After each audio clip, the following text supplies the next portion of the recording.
Today's episode of the Counselling Tutor Podcast is sponsored by Web Healer. You're a counsellor in private practice and you need a website, or you've got an existing website which you need help with. Web Healer are offering Counselling Tutor Podcast listeners, that's you, £100 off the cost of a website design and build. Now, Web Healer specialise in websites for counsellors and psychotherapists. It's what they do. And the Web Healer team provide a completely non-technical, done-for-you solution, leaving you to focus your time on your clients. Operating for 20 years, Web Healer are a trusted resource amongst counsellors when it comes to getting your practice online. So get the package details and claim your £100 off coupon for your new website by going to counsellingtutor.com/website. That's counsellingtutor.com/website. Welcome to the Counselling Tutor Podcast, the must-listen-to podcast for counsellors, psychotherapists, and counselling students. Here are your hosts, Rory Oakes and Ken Kelly. Hi, I'm Rory, and with me, as always, is Ken. How are you doing, Ken? Exceptionally well. Thanks for asking, Rory. Both Rory and I are thrilled you've joined us for the Counselling Tutor Podcast. Today's episode 276, 3 stops on the journey, starting at student services, where we're going to be delving down below the ground and looking at potatoes. We're going to be speaking about Carl Rogers' potato observation and seeing how does that link to actualization of self and hopes that we may have as we kind of come into maybe a new year of study. We then move smoothly onto that ethical, sustainable practice where we recognize there's so much to running a practice that we may not be taught in our core training. And today we're going to be looking at client-centered ethics and that navigating outcomes and limitations in therapy. Sometimes we have to have difficult conversations with clients. So we're going to be delving deep into that. And then we go into practice matters. That is the CPD section of the Counselling Tutor Podcast, where today you speak, Rory, to Richard Rotberg about career counselling. So kind of when somebody comes into counselling and they're speaking about their career, how might you work with that? But kicking us off, starter for 10, Rory. Potatoes and counselling? Yes, long-term listeners to the podcast will know my love of Carl Rogers and my love of his writing. And in his last book, A Way of Being, which was published in 1980, I think, just about 5 years before he died, he talks about his experience as a child at Glenallen, which was the farm he moved to. The Rogers family moved to a farm called in Glenallen when Rogers was about 12. And Rogers spent a lot of time in the natural world looking at flowers and plants, and obviously it was a farm, so everything around farming. And one particular day, he went into the basement of the farm and he saw a potato bin. And he writes about this in his book, and he speaks about seeing these impoverished potatoes that hadn't got any light or very little light or little water, who'd been popped in a bin, and they were sprouting. They were sprouting towards the little light, little window in the basement, still trying to be the best they could be. And he said that in dealing with clients whose lives have been terribly warped, in working with men and women on the back wards of state hospitals, I often think of these potato sprouts. So unfavourable have been the conditions in which these people have developed that their lives seem often abnormal, twisted, scarcely human, yet the directional tendency in them can be trusted. And he said the clue to understanding their behaviour is that they are striving. It's the only way they can perceive as available to them to move towards growth, towards becoming to be healthy persons. The results may seem bizarre and futile, but they are life's desperate attempts to become itself. And, through the arc of our practices and maybe in our own lives, we may come across people who maybe in addictions may be struggling with personal issues, may act out, is a term that's sometimes used.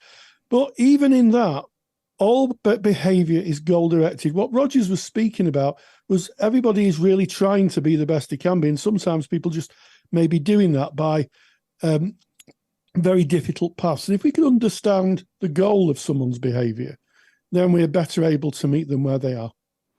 Wow, that is really, really so powerful. And I guess when you're speaking about the potatoes, potatoes generally grow underground, so you might think, oh, they don't need any light. But of course, they put stems up and they put leaves up that need the light. They're there to photosynthesize. They need water. They need the right kind of soil, I guess, to flourish and to thrive. But without the basic ingredients, they still tried their best. Those potatoes, they still went towards the light as best they could. They were probably yellow instead of green, but they were still, it's almost like a life force of actualizing, being a potato and doing the best it can in the circumstances it finds itself. And we can see that so often in therapy. There are horrendous paths that some have walked. We call them survivors often, and they sometimes go on to become motivational speakers, speaking about what they have come through. And that is a real, I think, great link to the theory that kind of underpins this that you've written about, Rory, and that is self-actualization. So how do we link this that we're speaking about to that self-actualization? What do we mean? Well, I mean, I think you hit the nail on the head with the term soil. Rogers also wrote that therapists should be soil of a different kind. And the idea that as therapists, we're producing that unconditional positive regard, congruence, we're real in the therapy room, we're non-judgmental, we try to see the client's perspective, their frame of reference. And by understanding that and by the client feeling heard, that gives us the hope and the potential that people may wish to change, that people, once they've spoken about what's going on for them, may be able to self-reflect and kind of self-direct themselves. And, Rogers spoke about that in the 19 proposition, his theory of personality. He talks about in the absence of threat, people can be themselves. And it's that non-threatening environment in the therapy room which promotes this growth. And I think that it can't be too understated that there's lots of counselling theories out there, but person-centered therapy really does rely on the quality of the therapeutic relationship and the quality of the three facilitative conditions of empathy, congruence, and unconditional positive regard. And in fact, the research pretty much says that most therapy relies on that. The quality of the relationship is a big indicator of success. And I think if you're studying, maybe you're doing an introduction course, or you're doing, maybe a certificate or diploma, or you may be doing higher qualifications, not to lose sight of that. For all the information and all the theory that's you may be taught, the main ingredient for therapeutic relationships is that you realize the client is doing their best, and you're trying to meet them where they're at, using those facilitative conditions. I like it. The soil of a different kind, as you kind of beautifully framed it there.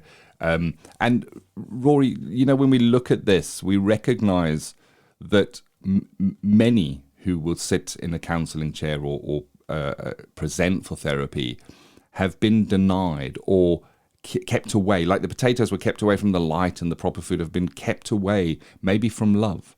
Maybe they are judged for what they may say. Maybe they view themselves with low regard because they see that reflected around them by others. And it's the conditions that would hold one in a fixed place.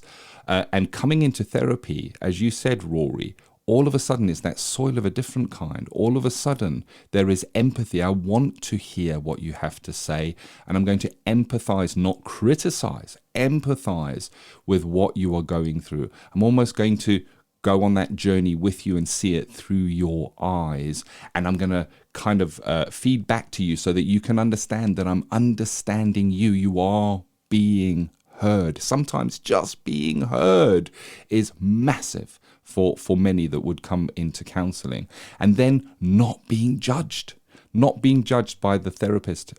And we can see this when a client may come into therapy. Not all clients, of course, I'm just using this as an example.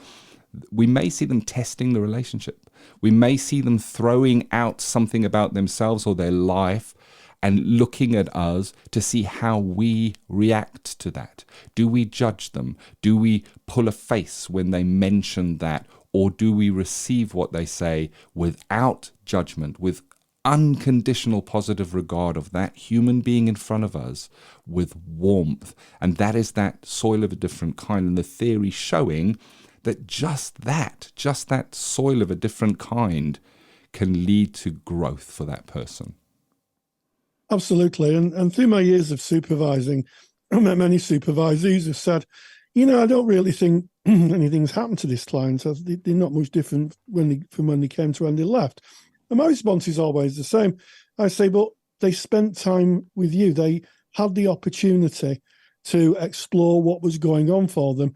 And you don't know how that short encounter may very well affect their entire lifetime. And Rogers, in fact, referred to this. He said, don't underestimate how the encounter with a therapist may alter someone's life, the directionality of their life. It's incredibly powerful. For those who've had therapy, it is a very empowering, very incredible place where you're sat in front of somebody who is offering you those conditions, and you can be yourself.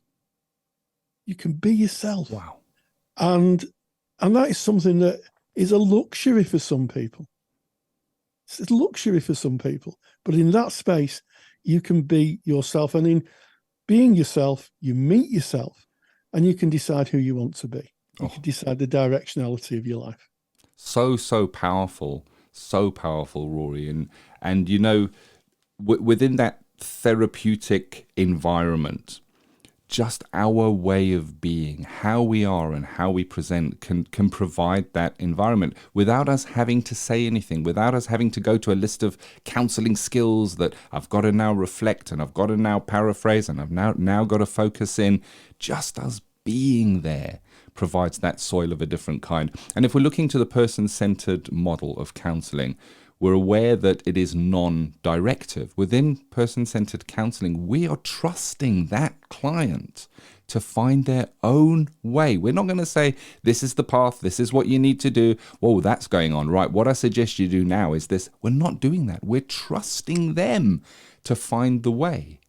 And I think that really keys into that self-actualization, that trust that we have in that client, that they can grow, that they can move kind of past what may be holding them back.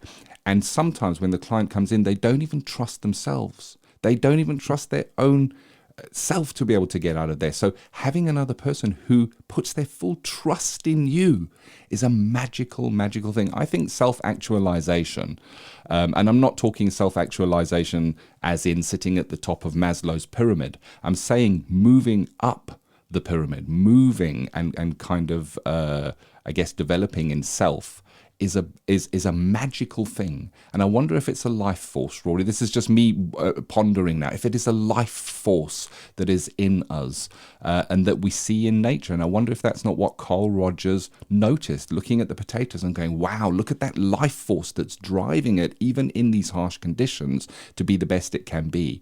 I wonder if that's universal. That's just me musing. Well, I mean, I think you've hit on an interesting point there. Force of life is the miracle of seeing, a weed break through concrete, or a life form at the bottom of the deepest oceans just pottering around, where a human couldn't withstand the pressures of the water. So yes, I think that there is a force of life in everything that lives. And, as we understand that, and certainly as we understand that with a client, I think if there's a magic ingredient in therapy, it's just being present for the client, just allowing them to harness their own force of life and understanding that no matter how a client may present, they're probably trying to find a goal of their behaviour. There's a goal to the behaviour they're exhibiting, and if you can both understand what the goal is, then I think that people can change. They understand that they want to be, better or more loved or more wanted. Then if you're in the therapy room and you're really present and really, really caring, then there's a good chance that person will find out who they are and may be able to alter or just change their goals. In my experience of being a therapist, more is less. There have been times in my earlier career where I've been really on fire with my reflecting and my paraphrasing and my interventions. And at the end of it, I'm not quite sure, in my earlier career, I wasn't quite sure how much effect that had had. But I'm damn sure that when I just sat and listened and was very minimal in my reflections and just really in the client's frame of reference, that magic happened. I've seen it in my chair time and time again, Ken. Yeah, it is. It's a very special kind of magic. I've got a big smile on my face when you mentioned that, Rory. And I like how you said that more is less, and of course less is more. We don't have to be in there to kind of cheer the client on. We trust in them. And I remember with our students, it's kind of, I didn't know what skill to use in that situation. When you're unsure, just staying silent is sometimes the best option, just allowing that space for that client to reflect, to think about what they've said, to process, and of course trusting that they're going to find their way in that silence. We don't always have to be in there kind of with our toolkit wondering what tool do we need now, just trusting in that client. And of course Rory has created a great handout for this, and I think that this handout is really useful for a student. If you're a student, you're studying counselling, there's going to come a time where you're going to be asked to link a case study of a client's journey that you might work with in placement to the theory, your core theory that you're studying. And if your core theory is person-centered, then having this handout is really useful, because if you do see any progress in that client by providing that soil of a different kind, you can refer to the theory. You can refer to Carl Rogers' famous potato observations, and you can get Carl Rogers' famous potato observation handout by going to counsellingtutor.com. You're going to want to click on the podcast tab on our website. Get yourself to episode 276, and that handout is free. You can download it right there in the page. What I like about this handout, Rory, is it goes over the potato observation, but it also gives a direct reference to where this came from, that way of being book, published in New York by Houghton Mifflin. So it's all there. You've got the actual reference as well. So really useful if you're writing an assignment. Thank you for creating that, Rory. Yes, no problem at all. And what I would say, Ken, is that it's not just person-centered therapy that benefits from this kind of soil of a different kind. I think the research is in, and everybody would agree, no matter what modality you're practicing, the ability to form and sustain a relationship is a big indicator on positive client outcomes. Student Services is sponsored by Counselling Skills Academy. Have you ever wondered if you're using counselling skills effectively? Confidentiality means we rarely see skills used by others, so it's no wonder that so many students say they lack confidence in their counselling skills. That's why I built Counselling Skills Academy. Counselling Skills Academy is an online course that you can do at your own pace. It will give you the skills competence and confidence to know that you're using your skills most effectively. You will see real counselling skills used by a counsellor in real life sessions, covering everything from how risk is assessed right through to working towards an appropriate ending. Visit counsellingskillsacademy.com to learn more and to claim your counselling tutor discount. That's counsellingskillsacademy.com. And as we move away now from our student services into that ethical, sustainable practice, a really good topic. When I looked at this topic, Rory, I thought, wow, this can go really deep. And I guess we've only got a fixed amount of time we can spend on it on the podcast. But the topic is client-centered ethics. We speak about ethics all the time in counselling, but navigating outcomes, limitations in therapy. And I'm thinking, Rory, even ethics like a client presenting and them not being a right fit for us, not having the right skill set for them. Sometimes we have to ethically have difficult conversations that go against, I guess, what the business, because if you're running a business as a therapist, you want clients and you want clients to come. And sometimes we have to have those discussions where we might say to a client, this is not going to be a fit. Yeah, absolutely, Ken. And this comes up quite a lot in our Facebook page. And if you want to join our Facebook page, type Counselling Tutor into Facebook, click, and in you go, and you'll see a lot of conversations around this. And I think one of the interesting factors is when you're a student therapist, what happens is you turn up at your placement, you allocated a client, you allocated a fixed number of sessions. It could be 6, it could be 12, it could be more than that. But the sessions are free. The client usually doesn't pay for them.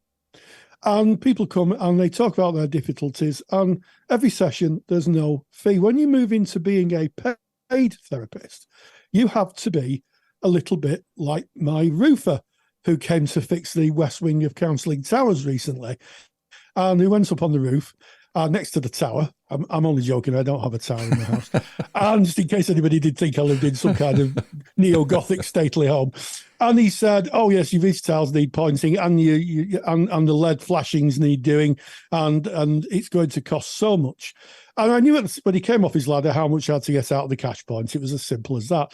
Now, with therapy, if someone's coming to you as a paid therapist to pay, and they have a really difficult issue, the question I'm asking, and there's no kind of right or wrong answer to this, is it ethical to say to the client, this may be more than a few sessions? Someone's going to talk about a real series of traumatic events and has a goal of trying to be free from it, then I think ethically, someone who's charging should say, this could be a number of sessions and maybe we review it after so many. And then the client has the opportunity to say, okay, I'm committed to this, or I didn't realize it could cost that much. And, because we're in difficult times at the moment, people have got, cost of living and that type of thing. And I think it's only fair. And you can do that, I think, just by giving people, well, we could perhaps look at this for a number of sessions or this for a number of sessions. But I think it's a change of mindset, because if you've been working in a free pro bono environment where you're offering, say, 20 sessions, it's easy to keep that mindset when you're doing a paid and thinking, well, just come back. And the thing is, they're paying for this. And that's the big difference.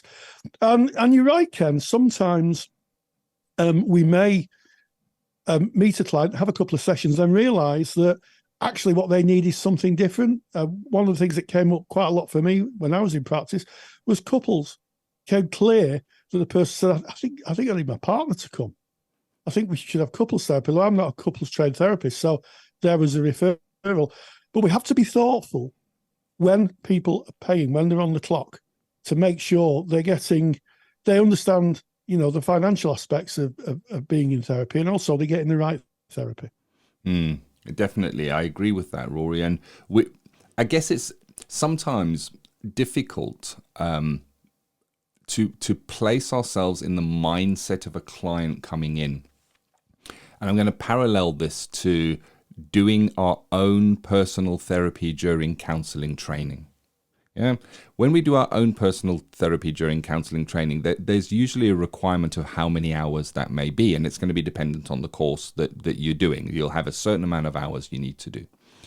And it's kind of set. You know what that is, and it's discussed with your peers. When a client is coming in, they have no reference at all, often, to what therapy is, how long therapy might go on for, and what one can sort within therapy, or what realistic goals are in therapy. And there's the thinking in person-centered therapy, that it is client-directed. And it might be tempting to say, when the client says, well, I wonder how many sessions I might need with this, it might be tempting to use a person-centered reply and say, well, this is person-centered therapy. It's led by you. It's as long as you want to engage. But I wonder, with what we're talking about today, if sometimes we don't need to look at that client-centered ethics and give a more direct and real answer to that. In kind of what you've brought up, Rory, if somebody has got many instances of trauma in the past and they're looking to be free of that, chances are it can take, well, in some instances, it can take many years. And I think we need to have that conversation with the client as you're kind of outlining that. But it can feel like it goes against the base modality. I'm person-centered. I shouldn't be telling them how many sessions they should or could have. They should be deciding that themselves. But sometimes we need to go into that client-centered ethics part and have that conversation with them, because it is in service of that client and it is reflective of congruence. Absolutely, Ken. And you don't need to give them an exact number of sessions. I think if someone came to me with a very difficult, traumatized childhood, I may very well say to them, having done an assessment, the half-hour free assessment to see if you can work together and if you're a good fit, both ways, I might say this might not be a short process. This could be, a longer engagement in therapy, and you can leave it there. You don't have to set. It'll be 9 weeks for this and 14 weeks for that. But you can say this could be a rather longer engagement, in my experience, than perhaps a shorter one. But why don't we review it after 6? You should do a 6-week review, in my view, anyway. A 6-week review and just see, how you are, and let's look at, maybe one area that you'd like to look at. And I think that collaborative way of working is fair to the client, and it's fair to yourself as well, because a lot of clients don't have a clue about how therapy works, about, what happens, about the process. And, even down to the fact that I would say to clients, and I'll be honest with you, sometimes it can get a little more difficult before it gets better.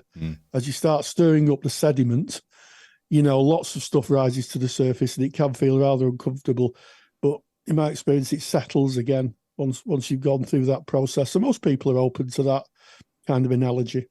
Yeah, and revisit your contract. So once you've had that discussion, you might want to add that into your contract in some way, specifically, as you were saying, Rory, that we're going to review after 6 weeks, and then you as the client may decide on how that might look going forward. But having the talk with them beforehand gives them a fuller picture. Because for me, there's nothing sadder than perhaps getting to a 6-week review, the client thinking that 6 weeks is what it's going to take for me to get through my stuff. The client feeling at 6 weeks that they've built up rapport, that this is going well, they're starting to feel or see some changes within their lives, only to kind of realize after the 6-week review that there's a lot of work still to do, and perhaps they don't have the money for that. And them having to walk away from that is serving them at the time that they're feeling that benefit from it. If we've had that discussion beforehand, covered it somewhere in our contract, and we're reviewing that after 6 weeks, then we've already had that discussion. The client knows what to expect, I guess, Rory. Absolutely, and I think it's only fair, and you can be creative. I mean, I think sometimes in therapy we're wedded to the weekly session situation, and for some, I think the weekly session is useful. But sometimes, I mean, I've worked with clients who have gone to a 2-weekly session after the process has started, and then may see them monthly. And I had a peer who sees her therapist once a year on the anniversary of the death of a child. And she goes and she sees the therapist once a year to process where she is. So I think there's lots of creative ways around this. We mustn't get too wedded to, it has to be one session every week, has to be, in the same time. I think we can work with the client's preferences, and we should be free to maybe make a suggestion. If we think the client's struggling, say, well, could try 2 weekly, if that would be helpful, and help the client where we can. But the point I'm coming to, it's a big step, isn't it, from being a placement therapist in an agency where you're giving it away for free to actually charging for it. And I think that's the step change in mindset that you need to adopt if you're in private practice. The idea that people just come week in, week out for 6 or 12 weeks might not be kind of sustainable. If you have any ideas or thoughts about this client-centered ethics and how you navigate outcomes with your clients, then we'd be really grateful if you'd share that in the Facebook group. I think this is a topic of discussion where we can all learn from one another. I've certainly learned from you today, Rory, and we lift one another when we share our thoughts. Rory's already told you where that is. Facebook, put in Counselling Tutor, bob on in, and share your thoughts on this as we kind of back out of ethical, sustainable practice into Practice Matters, Rory, where you met up with Richard Rotberg, career counselling. Yes, I love my job. I meet some really, really interesting people, and I met by accident. I was meeting someone else, and he happened to mention that his uncle had written a book, and his uncle was Richard Rotberg, a very well respected psychologist in the United States of America, and he's written a book on managing career problems in therapy, and this is what he had to say. Practice Matters is proudly sponsored by the Counsellor CPD Library. To access top quality, relevant continuing professional development for your practice that you can do at a time that suits you, and all for less than the price of a cup of coffee, visit counsellingtutor.com. One of the joys about doing my job is I meet interesting people from all walks of therapy and indeed all parts of the world. So it's my great pleasure to talk today to Richard Rotberg, who's a retired American psychologist who's written a book called Understanding Managing Career Problems in Therapy, What Therapists and Career Counsellors Should Know About Each Other. So, Richard, thank you for joining us, and you're very welcome. Good to be here, Rory. So I wonder what motivated you to write your book? Sure. My background, as you said, was as a psychologist, but I spent my career in a large agency in Chicago that provided career counseling, educational counseling, vocational rehabilitation services to a very wide variety of people. And because we were very well known, we would get calls from psychiatrists, psychologists, social workers, when they came across a client who expressed a problem in career. And we would accept the referral, and we would pretty soon find out that it was not always a career problem. It was often an underlying psychological, behavioral, emotional issue that the client brought to the workplace. You know, we don't leave our personalities at the door when we go to work in the morning. And sometimes these are the issues that are really the case. Well, most career counselors are not trained to do therapy. And I've found very few psychologists or psychiatrists who are trained to do career work. So the idea of the book is to help therapists explore these so-called career problems before making a referral, to determine whether it's really a career issue that should be referred, and who to refer to and how to do that, or an underlying problem that should remain in treatment. The book provides method and technique to make these differentiations for therapists. It's an easy read for people. They can gain a lot of information about the world of work, about what is really career testing, what do career counselors really do, how to make a better referral. And there are a number of benefits, I think, for therapists to get into a discussion with their clients or patients about what they do in life. I can spell that out a little more if you want. Yeah, and I think it's interesting. Obviously, the American experience is slightly different to here in the UK, but I do think that sometimes therapists may come across a client who's just talking about their issues in the career, and a therapist may think maybe that's something that it should be more coaching. In the UK, we have a big coaching community, or maybe explored by someone who's a career person. And I think you're absolutely right. They may miss the underlying emotional issue that is playing out within this person's life that affects the work.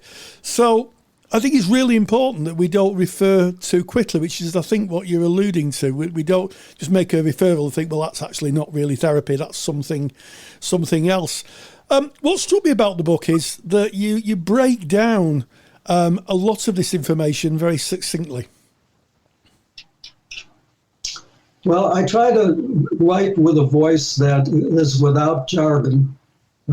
These are concepts that are easy to understand.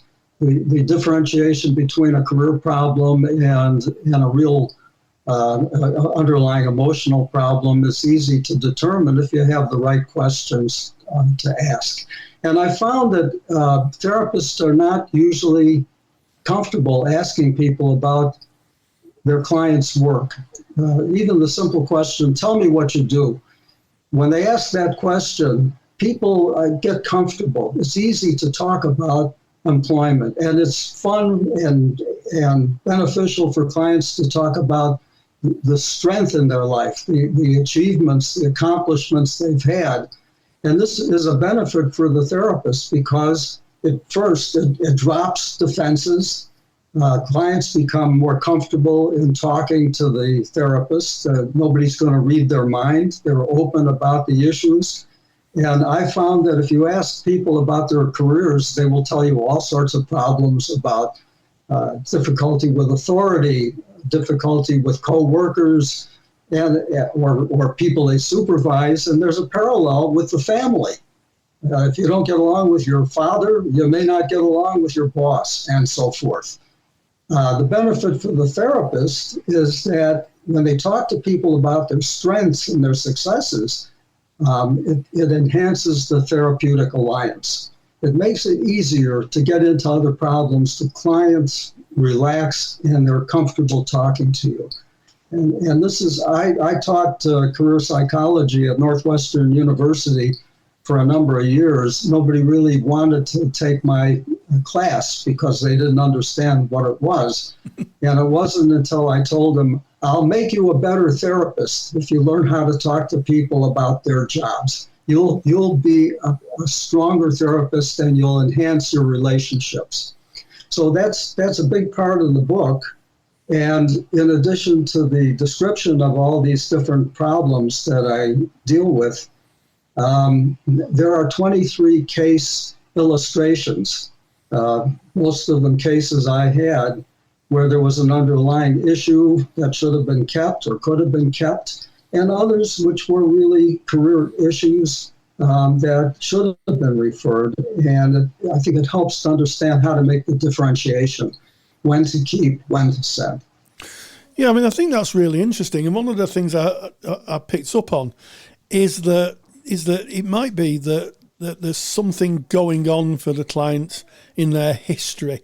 You know, you said if they don't get on with their boss, and it might be they didn't get on with their father, and it seems to me like a wonderful opportunity to kind of, you know, by asking the clients about their employment.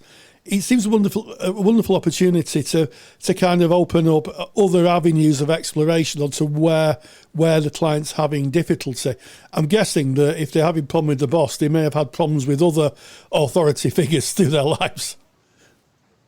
I had an interesting case. A man came to see me who was a supervisor in a manufacturing company, and he was fired from every job he had. And I like to explore people's history because it often gives me more information than any psychological test. And I I got into his history, and I found out this man was in the Marines, the U.S. Marines. And I said, well, tell me something. If you can't get along with authority, how did you get along in the Marine Corps? He said, oh, I never had problems with authority in the Marine Corps. I said, why not? He said, well, if you mouth off to a sergeant, they'll pull you out behind the barracks and beat the hell out of you. So I said, well, then how did you manage it? He said, well, I just outsmarted them. I said, well, why don't you outsmart your bosses the same way? He got a funny look on his face, and I never saw him again.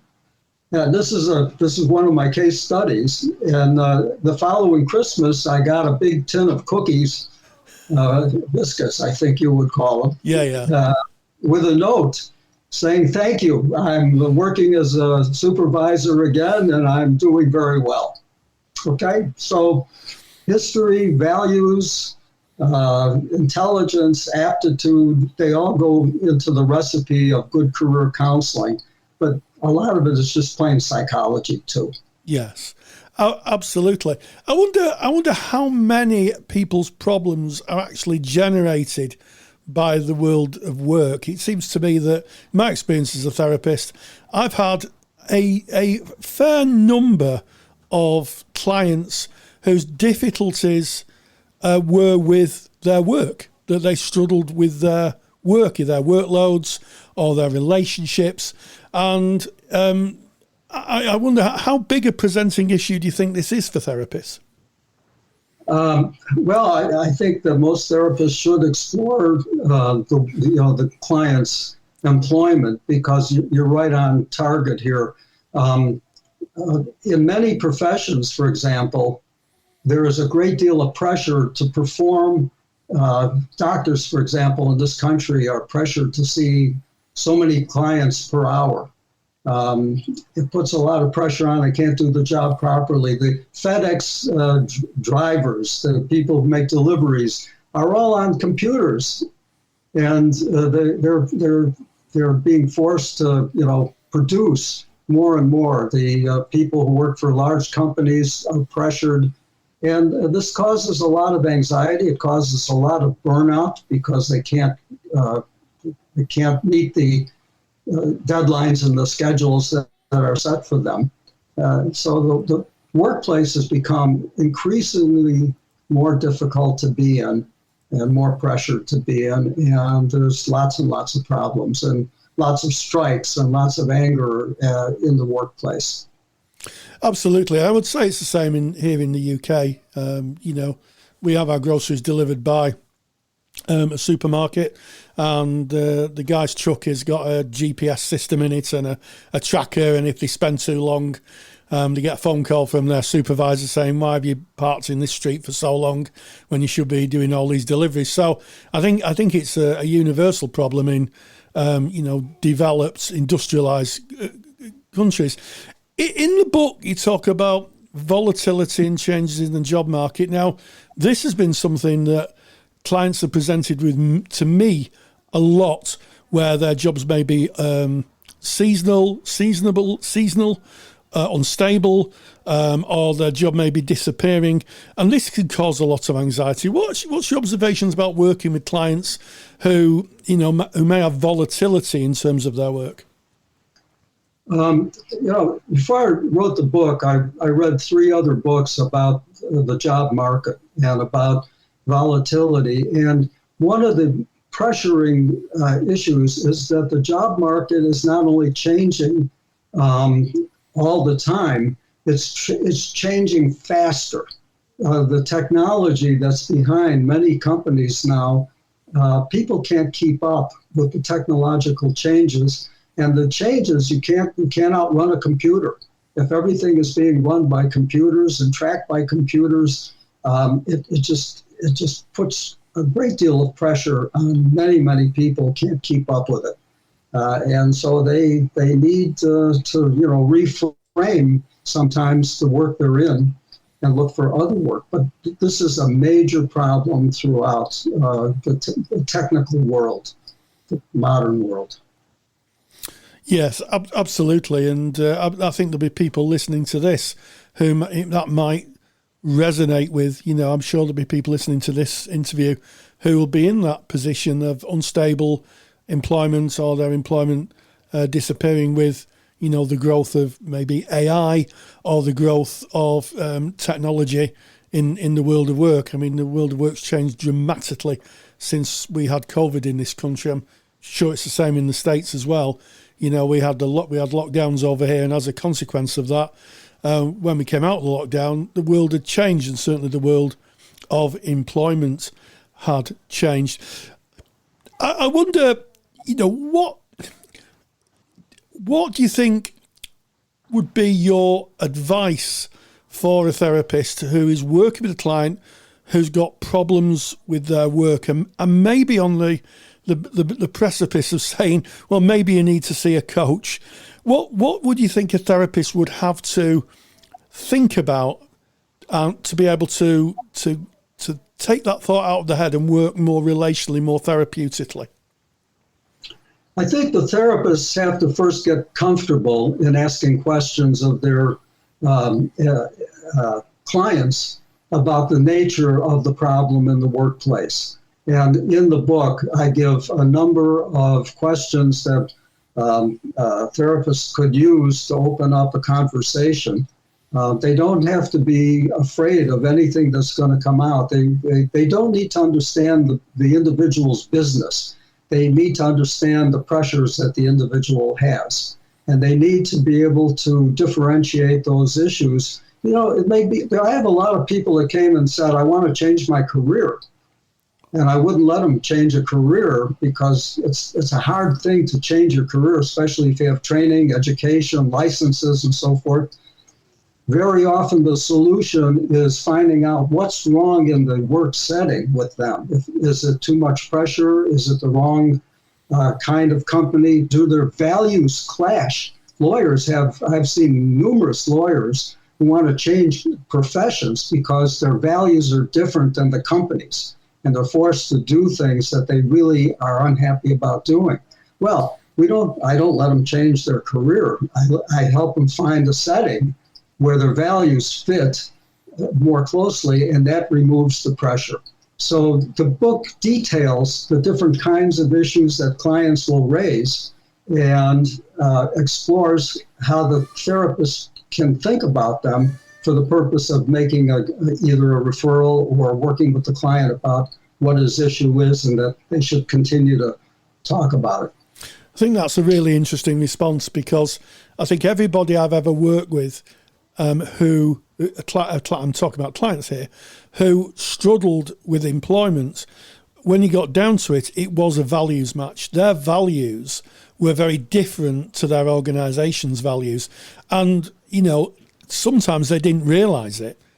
Sometimes when you said, it sounds to me like your value system and your ethics are very different to the company that employs you, there was a bit of a light bulb that went on. It was like, well, actually, yes. Yes, and you don't need a career counselor to explore the values. In the program I taught at Northwestern, people were working on a master's in counseling psychology, and it was a 3-year program and had many career changers. And I had a lot of lawyers, and I had one actor from Hollywood. And when we went around and we talked about values, there were a lot of them were women. They wanted to help people. They didn't want to book 100 hours a week on contract negotiations or litigation. They wanted to, so they came to be counselors. The Hollywood actor was going to be successful. He was handsome. He was getting parts on television. He was making contacts with the right people in Hollywood. And he quit the whole thing and he came to Chicago and he wanted to be a counselor. And I said, well, why did you leave? He said, I couldn't get along with those people. I was going to be successful, but I couldn't live with those people and their values. It's just not who I am. Yes. He didn't need a career counselor. He just needed a different venue for what he wanted to do. Yes, to quote Shakespeare, we need to be careful of Faustian pacts, don't we? Selling our souls to the devil in some cases. Richard, it's been a real joy speaking with you and getting a fresh perspective on counselling those in the workplace. And I hope those people are listening, the listener, can take away the fact that you don't have to be a career counsellor to talk about careers and to help people understand the changes that they want to make. So thank you so much for joining us. Massive thank you to Richard. Massive thank you, as always, to you, Rory, for having that interesting job and speaking to those interesting people and bringing us the knowledge there. This is the Counselling Tutor Podcast. We're so grateful you joined us for episode 276. Yes, thank you so much for joining us. And if you like what you've heard, why not share us on your social media platforms and share our podcast? And if you're on a social media platform like iTunes, why not give us a 5-star review? It makes mine and Ken's day. And we started off with student services. We talked about Roger's famous potato metaphor, moving on to ethical, sustainable practice, discussing the reality of reflecting to clients how many sessions they may need, or maybe they may need a different modality. And then moving on to talking to Richard Rotberg, an American psychologist who's written a book on managing career problems in therapy. And as always, stay grounded and stay safe. Take the stress out of your counselling studies and get the support of Rory and I by joining us in the Counselling Study Resource. Counselling Study Resource, or CSR for short, is the world's most comprehensive assignment guidance and study support resource for students just like you of counselling and psychotherapy. See how Counselling Study Resource can help you. Visit counsellingtutor.com. That's counsellingtutor.com. Thank you for listening to the Counselling Tutor Podcast. Find the show notes for this episode by visiting counsellingtutor.com.